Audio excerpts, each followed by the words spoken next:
Come watch me do my first show of the year.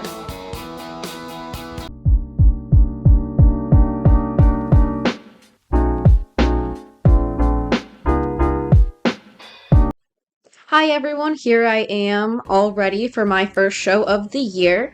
I'm all dressed, and now I just need to go get the horses all loaded up, and there they are! Okay, so we are here at the show. My hair is all appropriately slicked back. I'm gonna put my bun cover in, and then we're gonna show.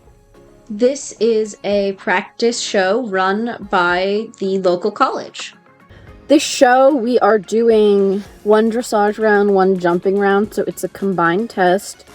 It's a schooling show as well, so, you know, there, in theory, shouldn't be a lot of pressure, but I kind of put a lot of pressure on myself sometimes, so, not intentionally. Like, I'm not like, yeah, I'm gonna put so much pressure on myself. No, my brain doesn't know the difference between being chased by a tiger or showing a lower level dressage test.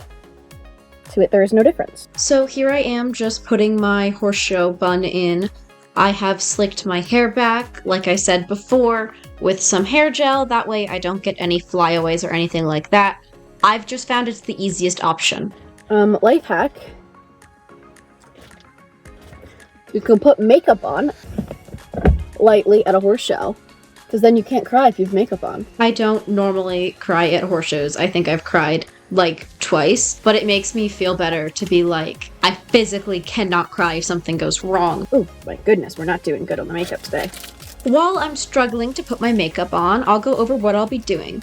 So I'm going to be doing a very easy starter dressage test, and then I'm going to be jumping itty-bitty stuff, like 2'3", I think? I can't really remember. It was very, very small, though, from what I can remember. Okay, and then a little bit of chapstick, because it's cold. I think it's finally above freezing.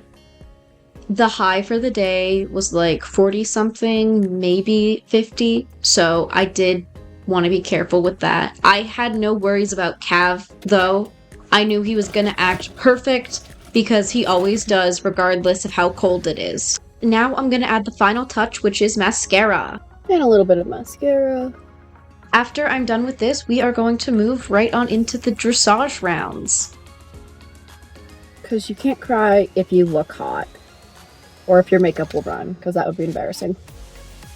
Not that I'm going to be crying in this show, but general philosophies. Okay. Now I gotta go get the horse ready. And here we are in the dressage. So for our warm-up, we just did a lot of stretchy walk and stretchy trot, just to get him to stretch down, and to get me to be continually pushing him to stretch down as well. That is when we do our best, is when I am continually pushing him to stretch down and elongate his neck further and further, which you will see at some parts of this test I do not do. Also be aware there are multiple points in this test where I should have made him track up more. I did not, I know that. That was my mistake. As far as I'm concerned, this test was like a learning opportunity. I also did not put a riser under the saddle, which I really need to do because this is not my saddle, so it makes me sit a little wonky on his back, which he does not like. That also contributed to a little bit of the tenseness you're going to see throughout this test. My score for this test was a 60 point something, or in eventing terms, a 39 point something. The person who was scoring my test is not a registered judge, and according to a bunch of people who saw the test, they don't think that I should have been given that. They think I should have been given much higher, especially considering how other people were scoring. Someone who scored much better than me counter-cantered throughout the entirety of their test, and they scored like a 32, and their horse was never bent in the correct direction and was not using his back at all. But I think it is still a good baseline just to see where I personally struggle with, which I struggle with just keeping him relaxed and not letting my anxiety get the better of both of us. We have been kind of warming up in the ring because, as you can see, there's not really enough room to go around the outside, So I'm just waiting for her to tell me that I can start my test. You'll see his head shaking no a lot. That is because I am being far too fussy with the inside rein and not holding my outside rein strongly enough at all. Now here we are starting the test. As you can see, we have some anxiety going on, and we're going from X to the corner letter, and we don't really make it into the corner because he spooks at something. But we just keep going, and I'm just trying to keep a lid on it because I'm like, oh my gosh, we've already messed up terribly.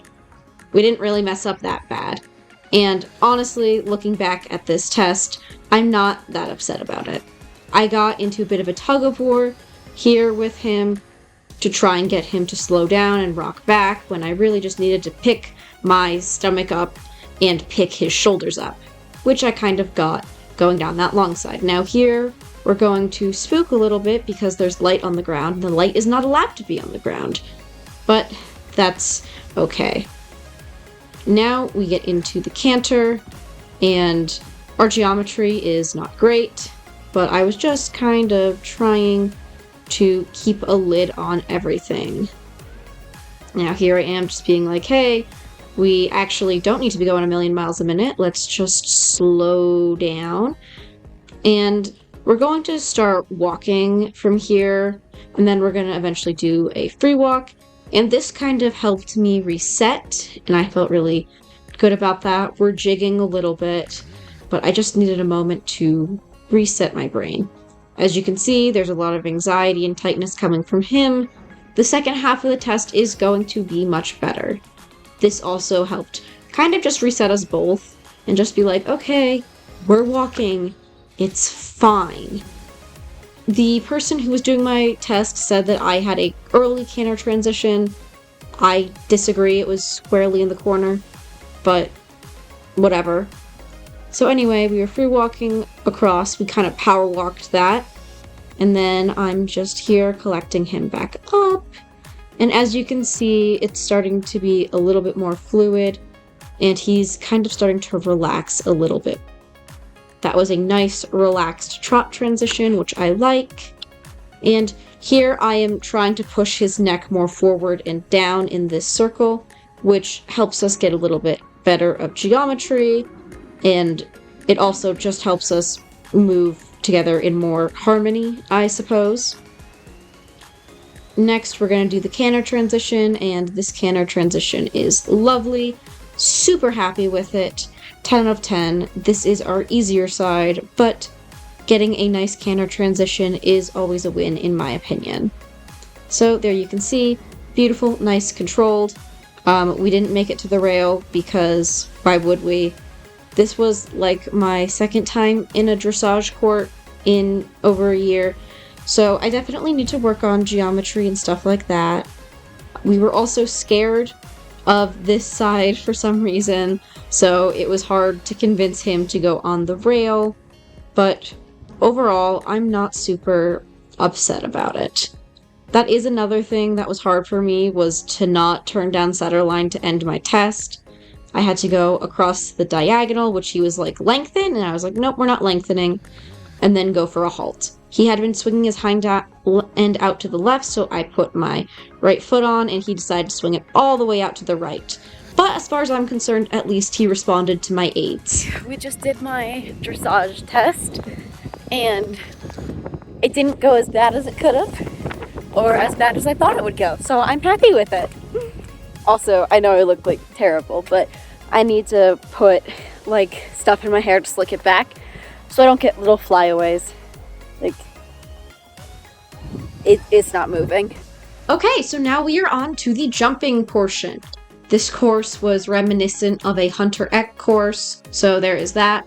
I definitely should have pushed him forward more, and I should have let him go more than I did, but I just wanted to have the most calm, the most relaxed ride I possibly could have. We chip in there, but it's like itty bitty, so it doesn't matter, and we end up adding in the line, but that's okay. Next, we just do a quick little trot change to go to the next one. Here I am trying to get him to round up, which he does beautifully for me. And we go over this, and then we have to turn. out of it. This is where it's more like equitation-y. And we're finding pretty decent distances to everything. We got the front, not the hind. So I trotted and asked for the canter again. He was convinced we were done. We were not. I really need to work on that flying lead change. We got a decent distance to that oxer, and we chip into that last one. But I survived, which was kind of my goal. Okay, I want to thank you guys so much for watching this video.